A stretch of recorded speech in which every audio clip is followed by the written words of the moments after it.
عن جابر رضي الله عنه قال سمعت رسول الله صلى الله عليه وسلم يقول أفضل الذكر لا إله إلا الله وأفضل الدعاء الحمد لله.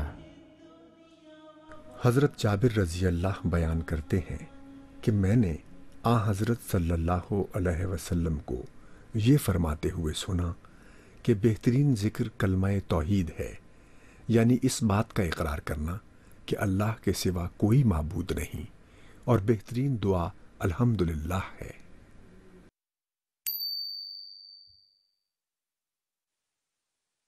हज़रत मसीह मऊद अलैहिस्सलाम ने फरमाया, मेरी नसीहत यही है कि दो बातों को याद रखो, एक खुदा ताला से डरो, दूसरे अपने भाइयों से ऐसी हमदर्दी करो जैसे अपने नफ्स से करते हो। अगर किसी से कोई कसूर और गलती सरजद हो जावे तो उसे माफ करना चाहिए, न ये कि उस पर ज्यादा जोर दिया जावे और कीना कशी की आदत बना ली जावे।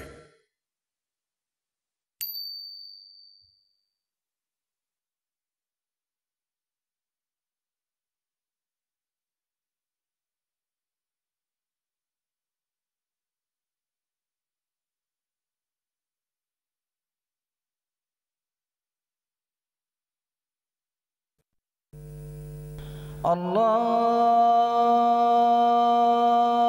अकबर अल्लाहु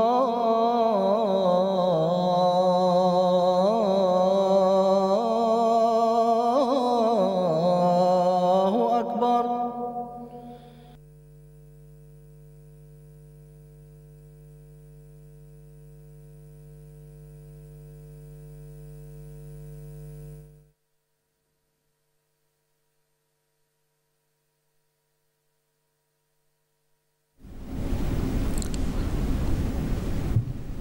औज़ुबिल्लाहि मिनश्शैतानिर्रजीम बिस्मिल्लाहिर्रहमानिर्रहीम। हुज़ूर अनवर अय्यदल्लाहु ताला बिन नस्रिल अज़ीज़ ने अपने ताज़ा तरीन खुतबा जुमा में 12 अगस्त को जो हुज़ूर ने इरशाद फरमाया, उसमें हुज़ूर ने फरमाया कि ये अल्लाह ताला का एहसान है कि हमें par la grâce d'Allah, को संवारने के लिए juste pour notre état, nous avons eu, pour arranger notre état, nous avons eu, par la grâce d'Allah, un autre mois du Ramadan dans lequel nous pouvons nous rapprocher de Dieu et d'être présent en suivant les ordres de Dieu. Chers téléspectateurs, avec les paroles du 5e calife, dans le Coran aussi, et même dans les hadiths, et même dans les ordres, nous pouvons voir ces paroles qui sont exactement comme ces enseignements. Dans un hadith, le saint prophète sallallahu alayhi wa sallam dit, dans Bukhari Sharif, que la personne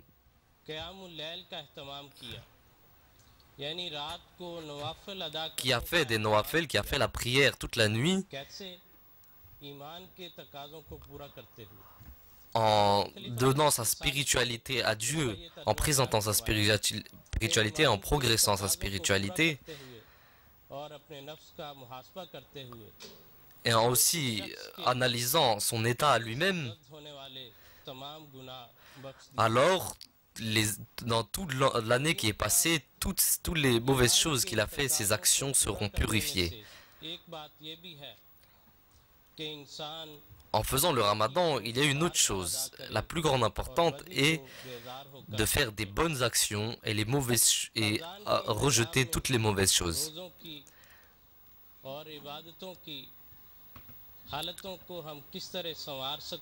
Comment est-ce que nous pouvons adorer Dieu et nous rapprocher de Dieu? Et qu'est-ce que l'on doit faire pendant le mois du Ramadan? Et de quoi nous devons nous protéger pendant le mois du Ramadan? Et de quelles mauvaises actions il faut se protéger? Pour toutes ces règles, dans le mois du Ramadan, ce programme est présenté devant nos téléspectateurs. Vous pouvez appeler à n'importe quel moment au studio et vous pouvez poser vos questions aux érudits présents. Le but de cette émission est d'adorer Dieu avec plus de rapprochement. Pour appeler, je vais vous dire le numéro 0044.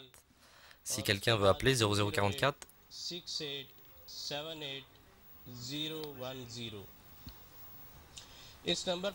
Dans ce numéro, lorsque vous appellerez, vous pouvez poser vos questions aux érudits et Inch'Allah, ils répondront à chaque question.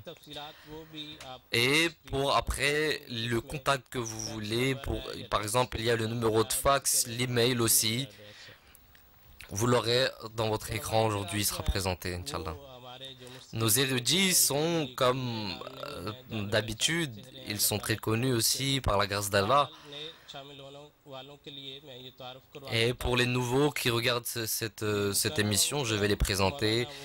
Il y a Mubashir Ahmed Kalon Saheb et Zahir Khan Saab qui est avec lui aussi, à sa droite.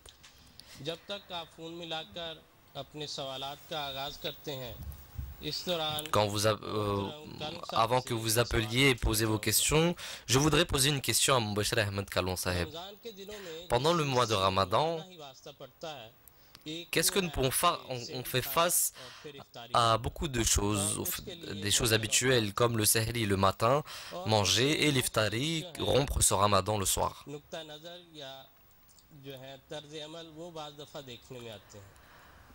La chose qu'on voit là, il y a beaucoup de manières de faire ce sahri et cet iftari. Il y a un groupe qui dit que si nous mangeons pendant le sahri et que l'azan est fait l'appel de la prière, alors on ne doit pas manger, on doit s'arrêter tout de suite. Et il y a un autre groupe, j'ai un ami qui disait en se moquant, il disait qu'il y avait un Maulvi, un érudit dans son village, qui disait à sa femme que fais à manger et je ferai l'appel de la prière. Donc faire l'appel de la prière et donc je préparais à manger. Alors je demanderai à Mubashir Ahmed Kalon Saheb de nous dire, selon les règles de l'islam, les lois islamiques, est-ce qu'il y a beaucoup de difficultés? Est-ce est-ce que c'est difficile ou pas de faire le sahri et de l'iftari? Dans un hadith, le saint prophète sallallahu alayhi wa sallam dit que si à la fin du sahri, si le sahri se termine et qu'une personne est en train de manger ou est en train de boire, alors il ne doit pas lâcher sa nourriture et ni sa boisson, alors il doit la continuer et il doit la finir. Donc ceci était un conseil du saint prophète sallallahu alayhi wa sallam.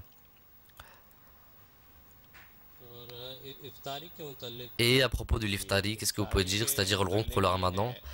Donc oui, le saint prophète sallallahu alayhi wa sallam a dit dans un hadith, lorsque la lumière du jour commence à s'éteindre et nous voyons la nuit arriver et le soleil est en train de se coucher, alors on pouvait ouvrir le ramadan. Il a dit, jusqu'à ce que les personnes de ma religion feront vite pour ouvrir le ramadan, alors ils auront le droit d'avoir la joie de Dieu et la paix de Dieu.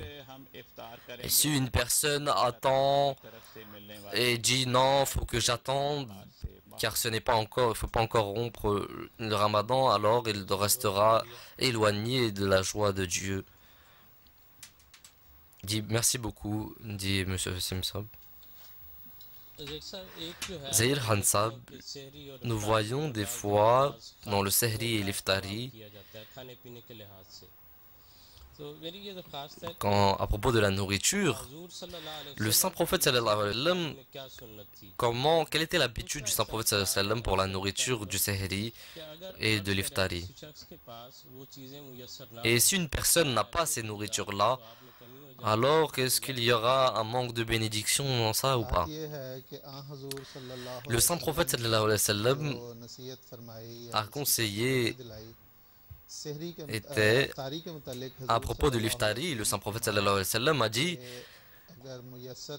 et si vous avez des dates, il faut ouvrir le ramadan, le rompre le jeûne avec la date, ou si vous l'avez de l'eau, alors il faut le rompre avec de l'eau aussi. Donc ceci était l'habitude du saint prophète sallallahu alayhi wa sallam, et il nous a expliqué cette habitude. Donc nous devons, en Arabie, les Arabes, à l'époque du saint prophète sallallahu alayhi wa sallam, l'environnement qu'il y avait dans ce temps-là, la date était une très grande nourriture. Donc lorsqu'on voit le sehri dans les hadiths, le saint prophète sallallahu alayhi wa sallam a dit à Hazrat Anas, que le saint prophète sallallahu alayhi wa sallam m'a dit que arrange-moi la nourriture du matin avant le jeûne. Et donc chez le saint prophète sallallahu alayhi wa sallam, il y avait des jeunes aussi qui l'aidaient un peu. Et donc Hazrat Anas dit que je lui ai arrangé de l'eau et des dattes. Le saint prophète sallallahu alayhi wa sallam a dit: regarde dehors, s'il y a une personne qui n'a pas encore fait le sehri, alors il peut faire le sehri avec moi. Donc Hazrat Anas dit que je suis parti voir dans la mosquée et j'ai vu un compagnon, et donc je l'ai appelé vers moi, il est venu, et donc il a dit au saint prophète sallallahu alayhi wa sallam que Hazour, que moi j'ai fait le sehri, j'ai mangé le matin avec du sherbet, c'est-à-dire un sirop qui était connu en arabe. Et donc voici, ce sont deux références. On peut savoir qu'il y avait beaucoup de choses comme de l'eau ou des dattes ou du sirop qui étaient utilisés pour le sehri à l'époque du saint prophète sallallahu alayhi wa sallam. Donc comme je vous l'ai dit avant, les conditions d'avant aussi étaient difficiles, c'est pour ça qu'il y avait cette nourriture. Mais si une personne, maintenant tout le monde peut les avoir, si une personne les a, alors il doit ouvrir avec les choses du saint prophète sallallahu alayhi wa sallam. Pourquoi? Parce que c'était l'habitude du saint prophète sallallahu alayhi wa sallam. Et donc le saint prophète sallallahu alayhi wa sallam a dit aussi: innamal amalu binniyat, que une personne qui fait l'intention, alors cette intention sera bénie pour lui aussi. Donc il doit l'ouvrir en ayant l'intention qu'il est en train de le faire comme l'habitude du saint prophète sallallahu alayhi wa sallam.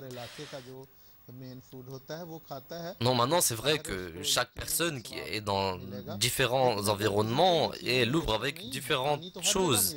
Mais maintenant l'eau on peut l'avoir partout, donc ce n'est pas une chose difficile. Mais s'il n'y a pas de l'eau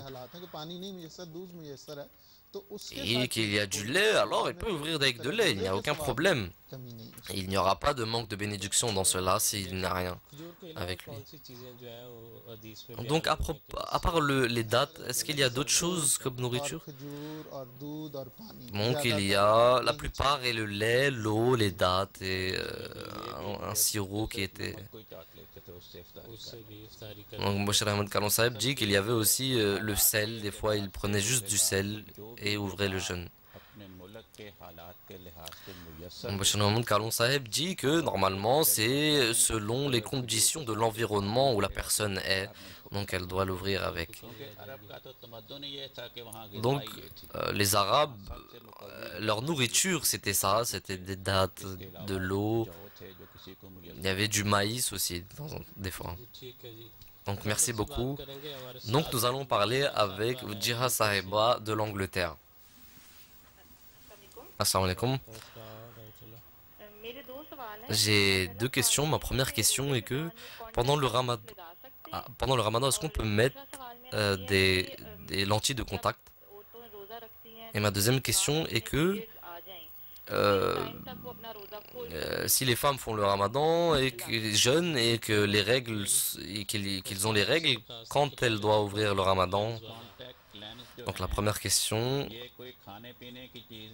la lentille de contact n'est pas une chose à manger. Et donc, vous n'avez pas faim à cause de ça et vous n'avez... c'est pas une chose à manger. Donc, ce n'est pas une chose qui peut rompre votre ramadan, qui peut casser votre ramadan. Donc, elle n'a aucun effet sur votre ramadan.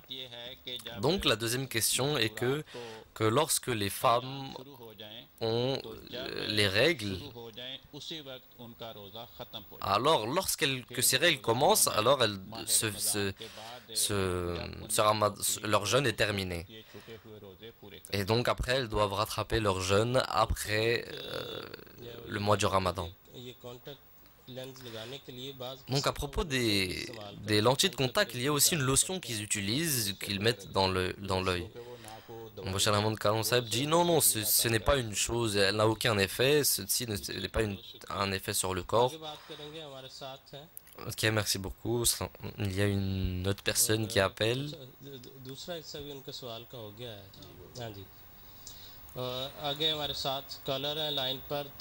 Il y a Tokir Ahmed Saheb de France. Wa alaykoum assalam. Ma question est que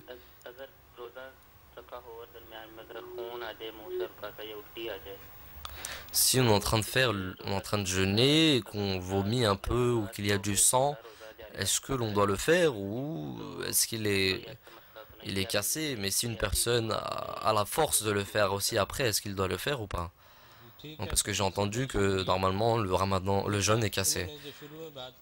Donc la première chose qu'il a dit, c'est à propos des deux conditions. Donc la seule vraie chose est que le jeûne ne se casse pas s'il y a du sang dans la bouche ou une personne vomit, sauf s'il y a une personne qui le fait par lui-même en faisant exprès. Mais comme il l'a dit lui-même, si une personne vomit où il a tellement de sang qui saigne qu'il est affaibli, alors sa condition est une condition de quelqu'un qui est malade. Donc il doit ouvrir le ramadan au moment même. Et donc ce ramadan qu'il a fait, ce jeûne qu'il a fait, il doit le rattraper après le mois du ramadan. Mais si une personne si une personne n'a pas fait exprès, le vomi sort, alors le jeûne n'est pas rompu. Donc il a généralisé en disant quelles sont les conditions. Donc comme je l'ai dit,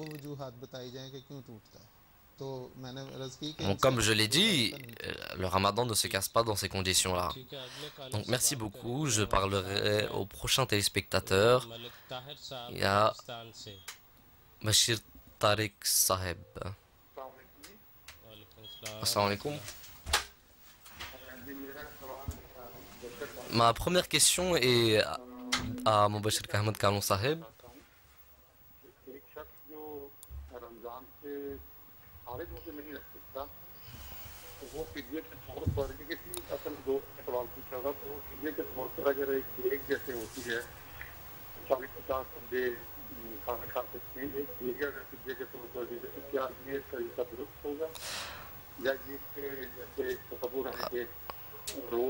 Nous entendons pas très bien sa question.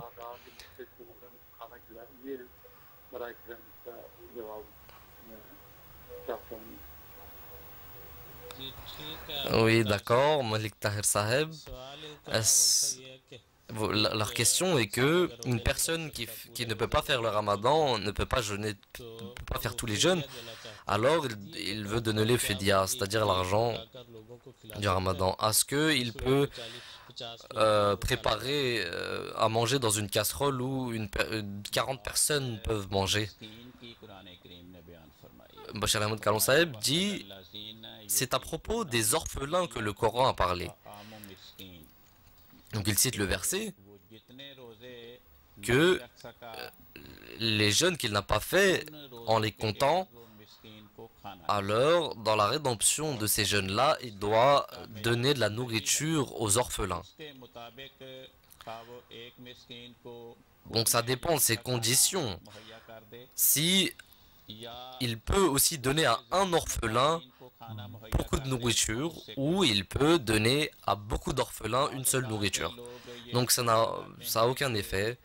Il y a des personnes qui disent que il faut que nous donnons fidia à une personne qui jeûne.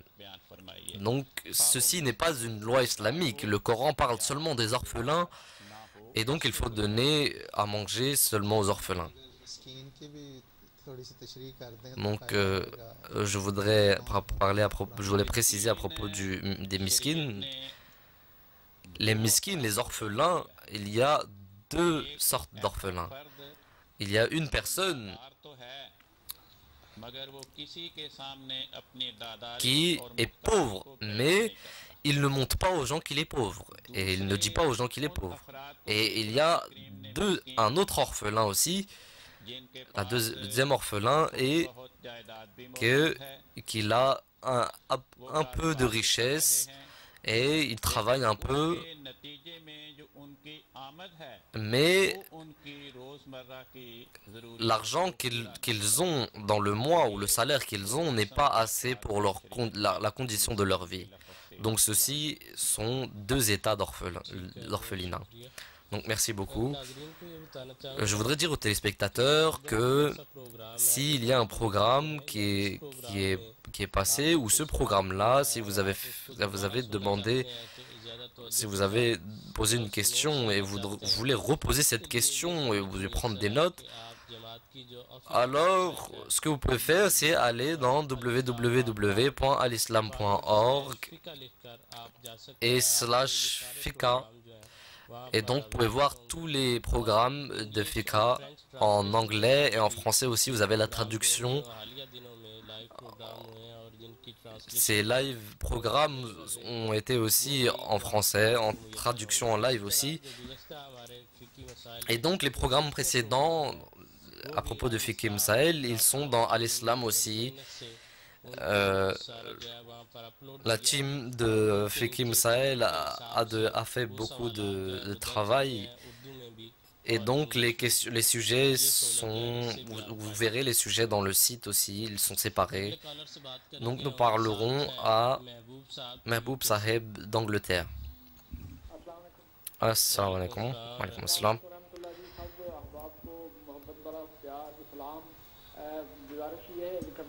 Donc je voudrais demander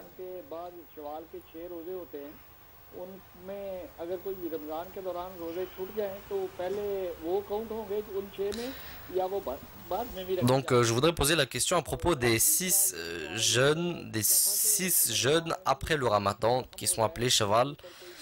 Est-ce qu'il peut les faire après le Ramadan, direct après le Ramadan, même s'il y a des jeûnes qu'il a ratés, ou il doit les faire après qu'il ait rattrapé les jeûnes qu'il avait ratés? Et donc sa deuxième question est à propos du sang, encore une fois, sinon c'est une blessure. Donc la première question qu'il a posée, c'est une personne qui lâche des jeûnes et qu'il veut faire les 6 derniers ramadans qui sont Shawwal. Alors à propos de cela, le saint prophète sallallahu alayhi wa sallam, les compagnons du saint prophète sallallahu alayhi wa sallam, si vous lisez leur vie, vous pouvez voir que comme ils ont ils ont lâché quelques jeûnes, et si cette personne-là a fait les 6 jeûnes de la fin, alors il a l'autorisation de le faire, il n'y a aucun problème. Parce que l'habitude du saint prophète sallallahu alayhi wa sallam était après la Eid, direct après la journée de la Eid, il faisait les 6 derniers jeûnes encore. Et donc le saint prophète sallallahu alayhi wa sallam a dit aussi que ceux qui fait tous les ramadans et qui fait les 6 jeûnes du Shawwal, alors c'est comme s'il avait fait le jeûne c'est comme s'il avait jeûné toute l'année. Donc c'est comme ça, comme les femmes du saint prophète sallallahu alayhi wa sallam, elles aussi, elles disent que des fois, à cause des règles, on lâchait des ramadans, alors on les rattrapait dans l'année. des fois même dans la fin de l'année. Donc, les ramadans du Shawwal, les 6 derniers ramadans, il faut les faire avant et donc rattraper les ramadans après. Donc ceci était l'habitude des compagnons du saint prophète et aussi des femmes du ramadan. Si une personne ne veut pas faire les 6 derniers de Shawwal, alors cette semaine aussi, la semaine de Shawwal, il peut faire les ramadans qu'il avait lâchés. Donc la deuxième question est que si on met un pansement sur la blessure, ça aussi, ça n'a aucun effet aussi. Donc il y a Amtul Kouyoum Sahba de l'Allemagne. Assalamu alaikum wa rahmatullahi wa barakatuhu. Ma question est que, en vivant dans un même pays, les non-Ahmadis, ils ont une différence de jours avec nous du Ramadan. Et pourquoi est-ce que nous avons ce problème? Nous commençons avant ou après le Ramadan? Pourquoi ce problème entre nous et les non-Ahmadis? Le 4e calife avait dit que l'observatoire de différents pays, il faut savoir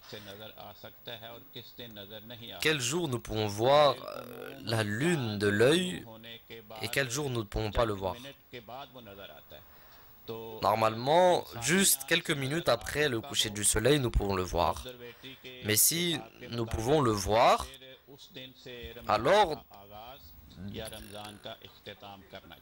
ce ramadan commence de ce jour-là, où il faut finir le ramadan ce jour-là, où il faut commencer le mois du ramadan. Et des fois, il y a des problèmes où nous ne pouvons pas voir la lune.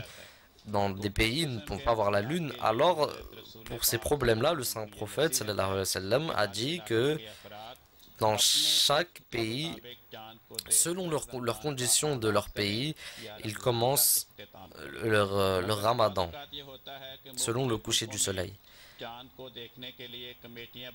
Des fois, dans chaque pays, il y a des comités qui ont été arrangés pour qu'ils puissent voir la lune.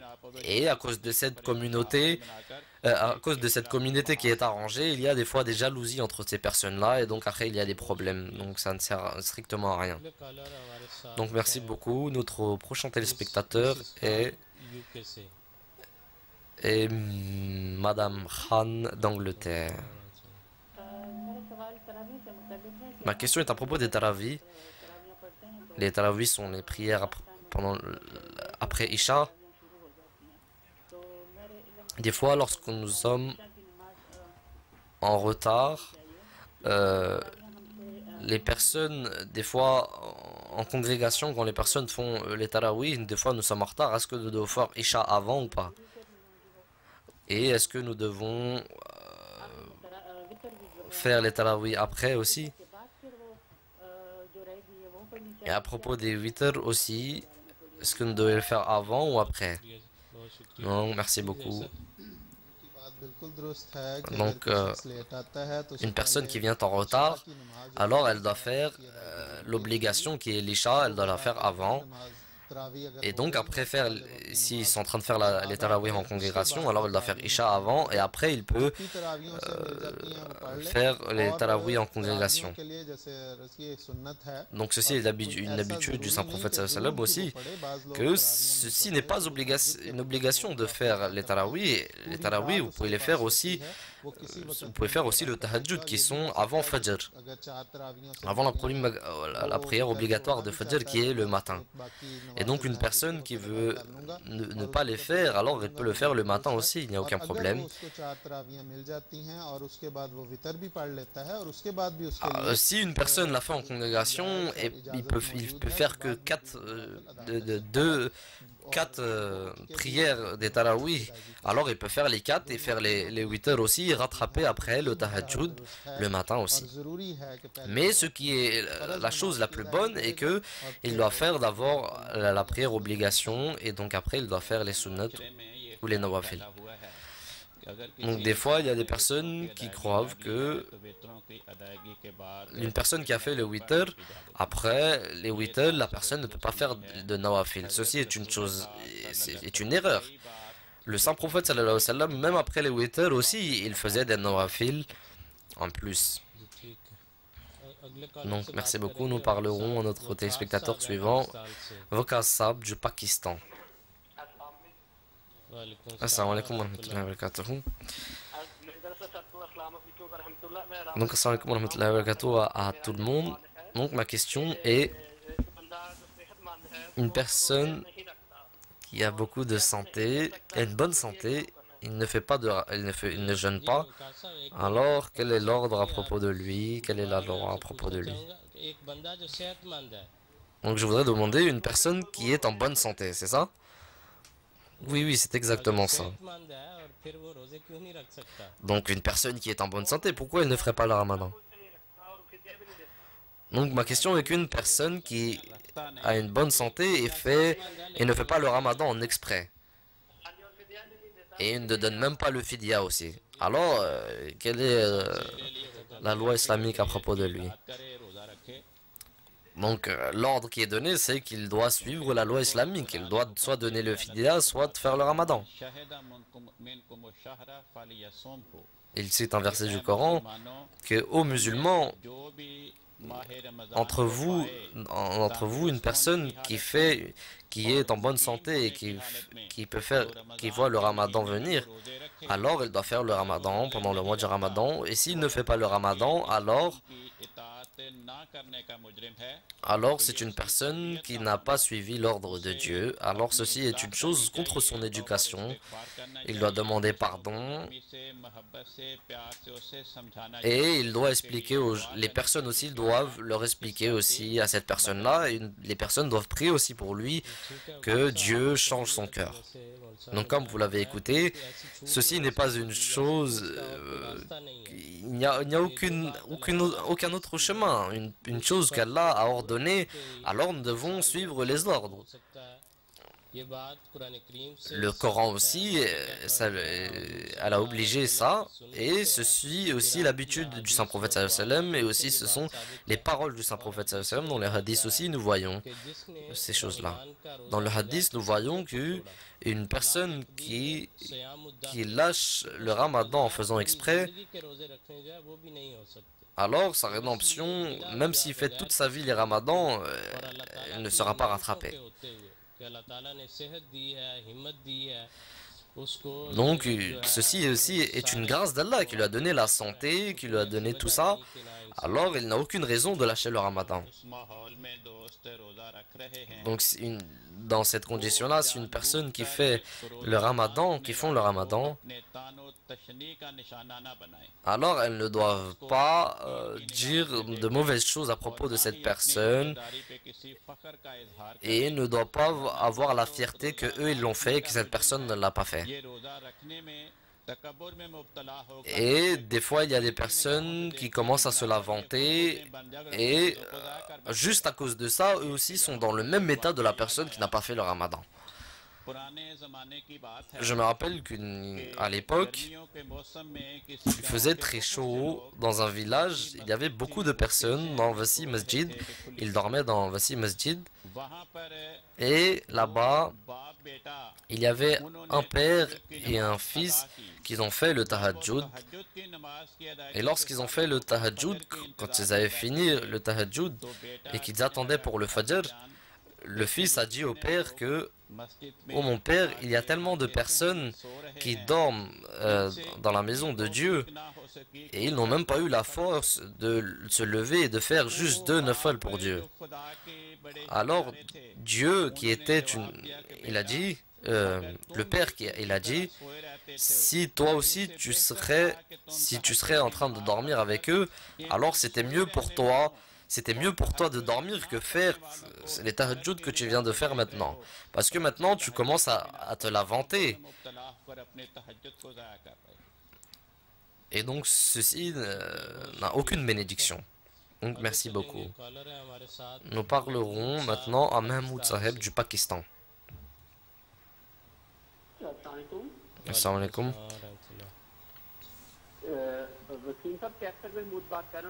Je parle de Rabwa. Ma question que j'ai vue dans la littérature de la communauté, qu'une personne qui doit faire le ramadan, alors elle doit faire l'intention le soir même.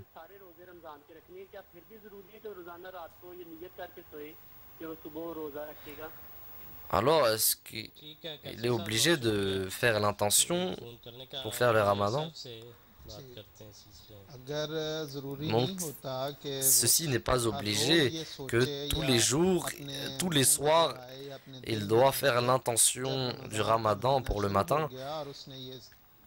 Si le mois du ramadan a commencé et cette personne-là a eu l'intention de faire tous les ramadans pour ce ramadan-là, dans ce mois de ramadan, alors ceci est bon. Et si un jour il n'a pas pu se réveiller pour faire le sahri et il n'a pas pu manger le matin, alors son intention est toujours là. Alors s'il peut et s'il a la force de le faire même sans manger le matin, alors il peut le faire aussi, il n'y a aucun problème. Mais une personne n'a pas la force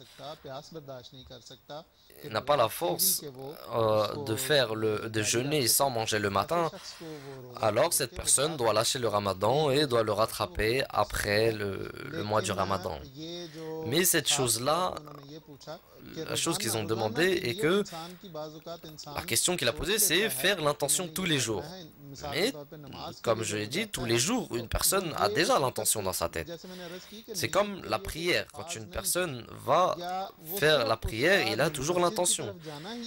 L'intention n'a pas de mots. Juste aller vers cette prière, ça prouve son intention. On ne peut pas penser et réfléchir et se dire qu'aujourd'hui, voilà, j'ai l'intention de le faire. Donc s'il a fait l'intention de faire tous les ramadans, alors il l'a fait, c'est bon, on peut le faire avec aucun problème. Donc Bachar Ahmed Karlon Saheb dit que l'intention n'est pas une chose que oh, voilà, je dois faire ça, donc je vais le faire. L'intention est que s'il le fait le ramadan, c'est qu'il avait déjà l'intention de le faire. Innamal amalu binniyati qui est vu dans le hadith. Donc quand on parle à propos de l'intention,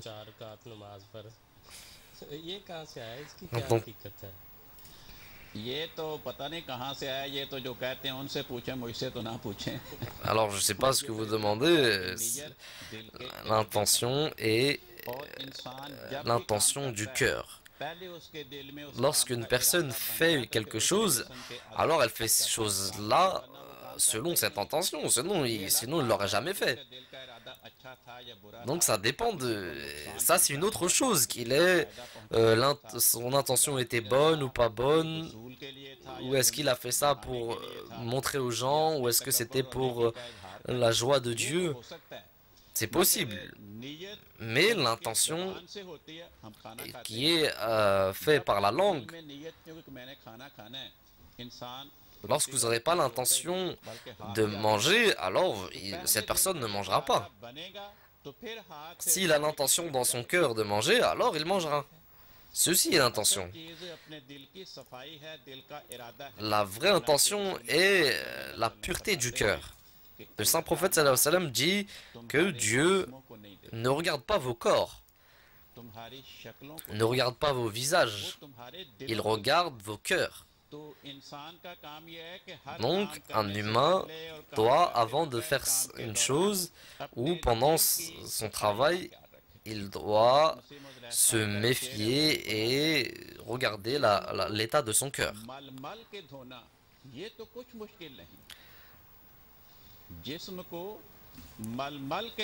Donc, il cite un poème, un vers d'un poème.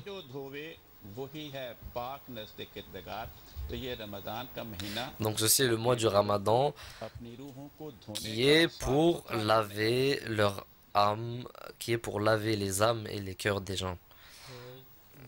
Donc merci beaucoup, Bachar Ahmed Karlon Saheb. Nous parlerons à Mazir Mahmoud Saheb de l'Allemagne. Oui, salam alaikum wa rahmatullahi wa barakatuh. À tous les érudits présents.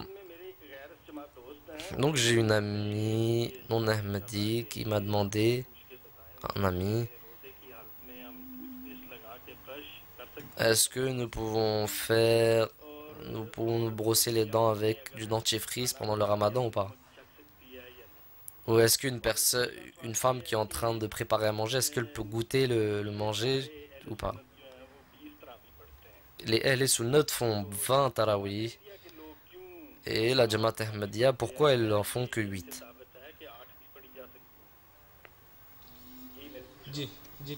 Donc merci beaucoup Mazar Saheb. Donc Morazir Khan Saheb. La première question est à propos du dentifrice. Nous avons parlé aussi.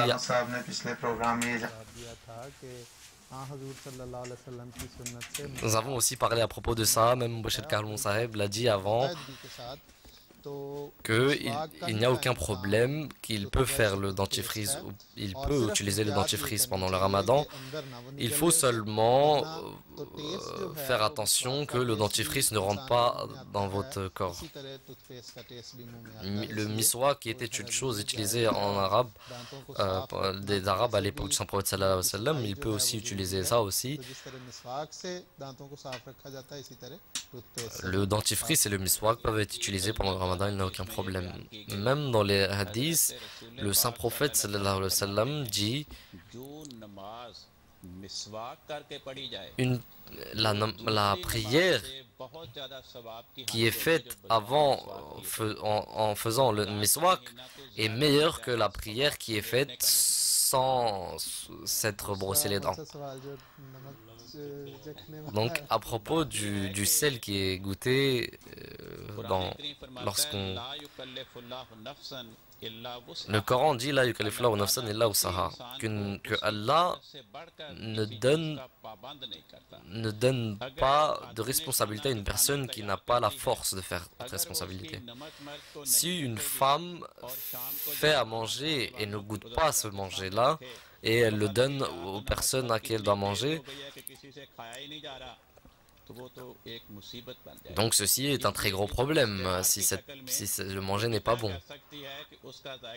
Alors elle peut goûter juste en goûtant dans sa langue, en mettant dans sa langue juste un petit doigt. Il faut juste qu'elle le goûte et ne pas en mettre beaucoup dans sa bouche. Il faut qu'elle juste le goûte et recrache le reste.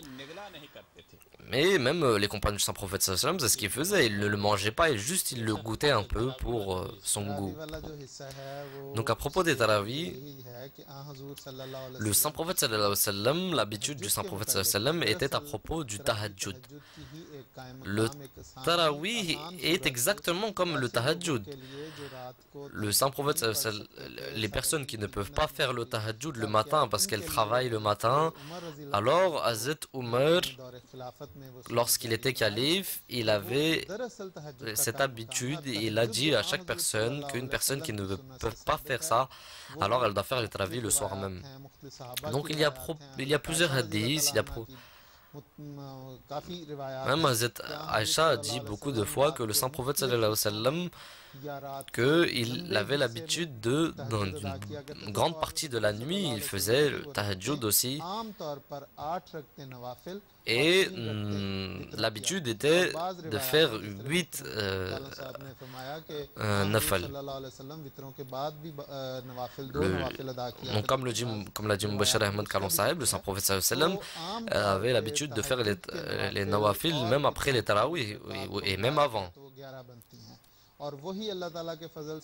Donc, en faisant le tarawih et en faisant les 8 heures, ça donne 11. Donc, ceci était l'habitude du Saint-Prophète sallallahu alayhi wa sallam aussi quand il faisait le tahajjud le matin.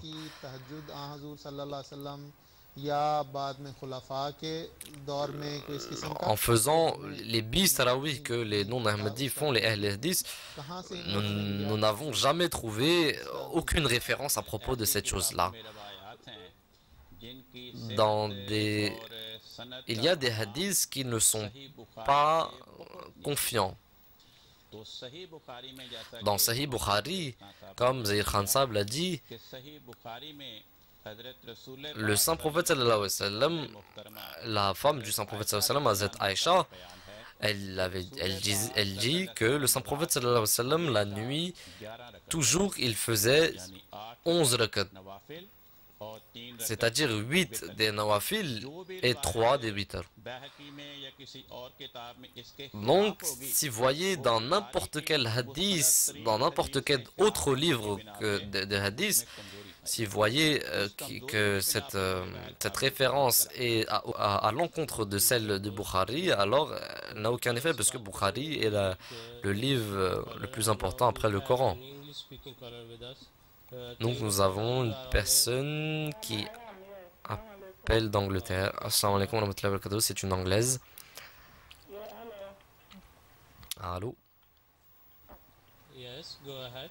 Yeah, my question is, I said I want to know if you are on continuous medication, is it a must you still have to fast?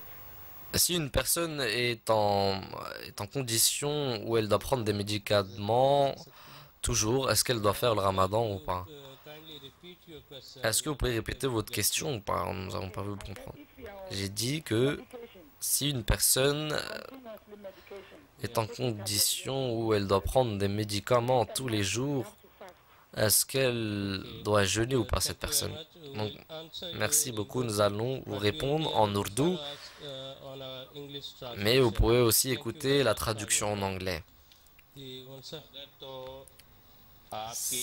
Si votre maladie est de telle sorte que vous pouvez, si vous lâchez un médicament et vous allez être en mauvaise santé, alors Dieu vous a donné l'ordre de lâcher le ramadan.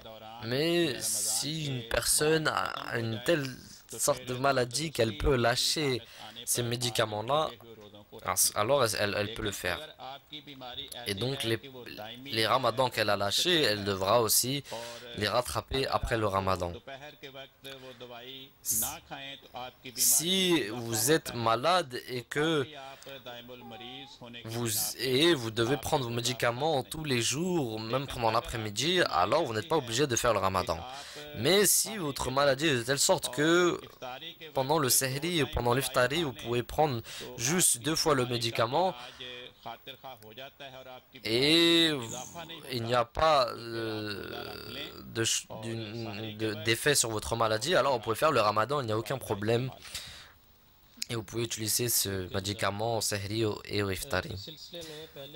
Donc nous avons aussi dit aux téléspectateurs à propos des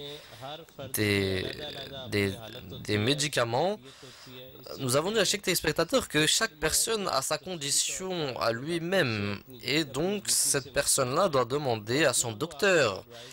Et ce qu'il vous dit de faire, ce qu'il vous conseille de faire, vous devez faire comme il vous le dit. Nous, lorsqu'on parle, on parle généralement à propos de tout le monde. Mais les personnes ont des états différents.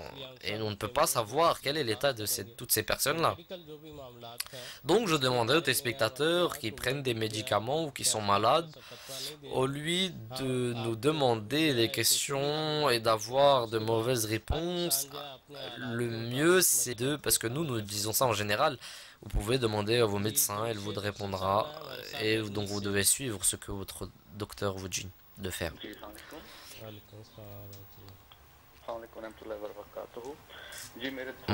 J'ai 2 questions. Ma première question est que les noms d'Ahmadi, pendant le ramadan, quand ils finissent de lire tout le Coran, avant de finir tout le Coran ou après, alors ils disent que nous le finissons le Coran en le nom d'une personne importante ou de telle personne importante. Est-ce que en portant le nom de cette personne, il a des bénédictions ou pas?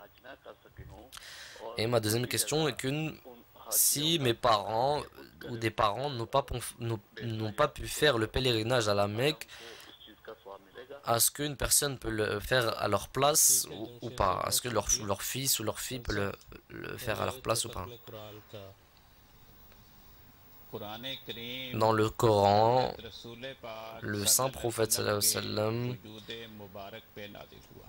il a été envoyé au saint prophète sallallahu alayhi wa sallam.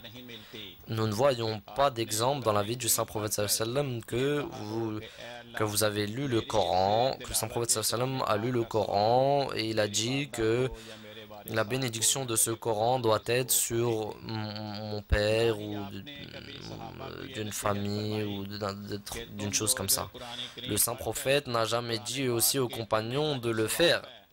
Il n'a jamais dit aux compagnons de lire tout le Coran en le nom d'une personne pour les bénédictions d'une autre personne. Donc une chose que le saint prophète sallallahu alayhi wa sallam n'a pas fait et qu'il n'a pas dit de faire, si nous le faisons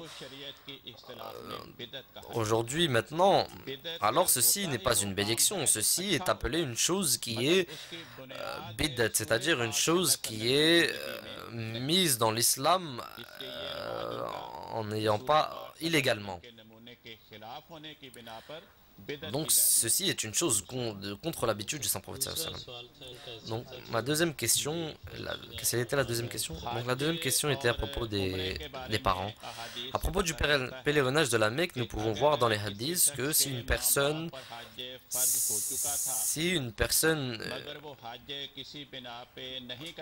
était obligée de faire le pèlerinage mais n'a pas pu le faire et est morte, alors le saint prophète sallallahu alayhi wa sallam a ordonné à leur famille vous pouvez faire le ramadan à la place de vos parents qui sont décédés.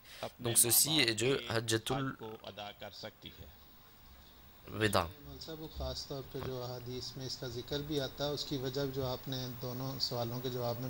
Donc comme vous l'avez dit dans les deux questions avant, dans un hadith, il y avait une femme qui est venue et qui est venue voir le saint prophète. Elle a dit que il y a mon père qui est très vieux, il ne peut même pas s'asseoir sur un chameau. Alors est-ce que je peux le faire à sa place? Le saint prophète sallallahu alayhi wa sallam lui a donné l'autorisation. Et la bénédiction était pour cette personne. Donc, assalamu alaikum wa rahmatullahi wa barakatuhu. C'est Madame Rachida de France. Une personne qui allaite son fils, est-ce qu'elle peut faire le ramadan ou pas? Est-ce que je peux avoir une référence ou un hadith à propos de ce sujet? Qu'une femme qui allaite son enfant, elle peut faire le ramadan ou pas? Si elle peut le faire, est-ce qu'elle peut le faire ou pas? Donc la loi islamique a dit aux femmes qui ont les règles ou une femme qui est enceinte ou une personne qui allaite son fils, la loi islamique a dit à ces femmes-là que elles sont exceptionnelles. Si ces choses-là, après l'état où elles sont, elles peuvent rattraper le ramadan. Donc ceci est dans la loi islamique. Donc nous avons quelques minutes, nous essaierons de prendre beaucoup les spectateurs qui n'ont pas posé leur question. Parleront à Siddiq Ahmed Saheb de l'Allemagne.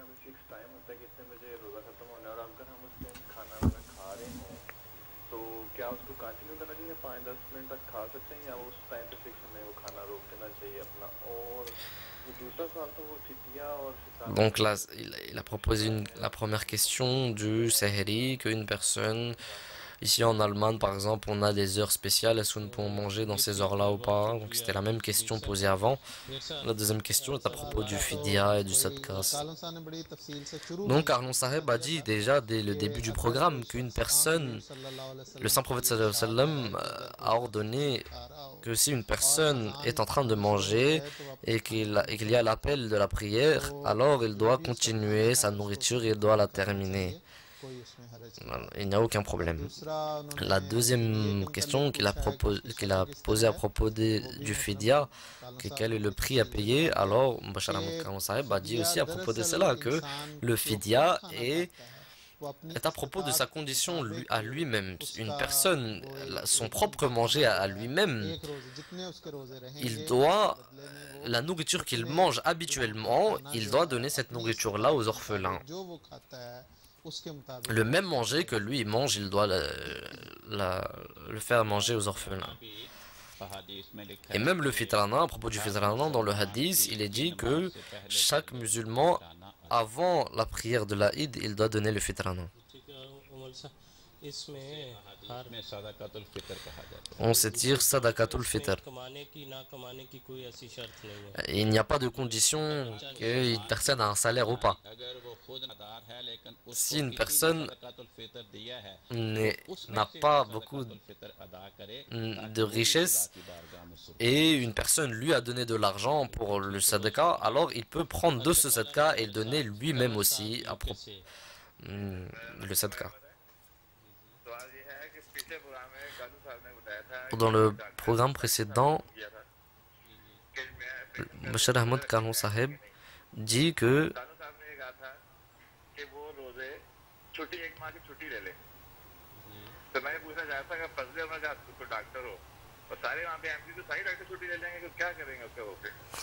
donc, la question qu'elle a posée, c'est que le programme précédent, Bashar Ahmad Kalon Saheb avait dit que une personne qui fait une opération, il doit lâcher, il doit prendre, il ne doit pas travailler un mois.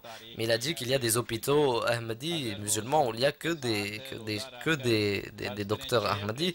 Alors tous les docteurs ne peuvent pas ne pas travailler.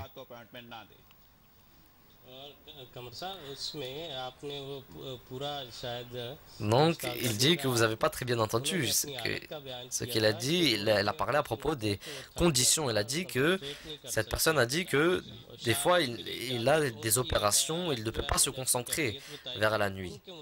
Alors, c'est à propos de cela que Bashar Ahmad Kalon Sahib a dit qu'il ne faut pas soit il ne le fait pas, il n'a pas ordonné à tous les docteurs de ne pas faire le ramadan, de ne pas travailler. Donc il y a Siddiq Ahmed Sahib de l'Allemagne.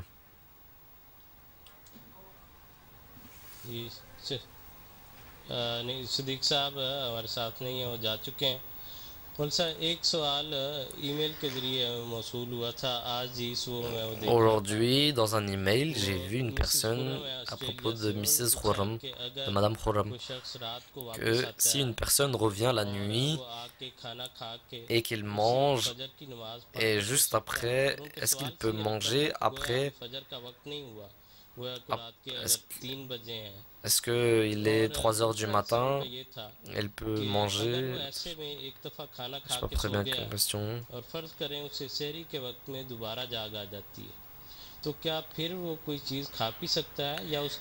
Donc, la deuxième question est que si une personne se lève le matin et mange et se rendort et son œil s'ouvre encore une fois, il se réveille encore une fois, est-ce qu'il peut manger aussi ou pas?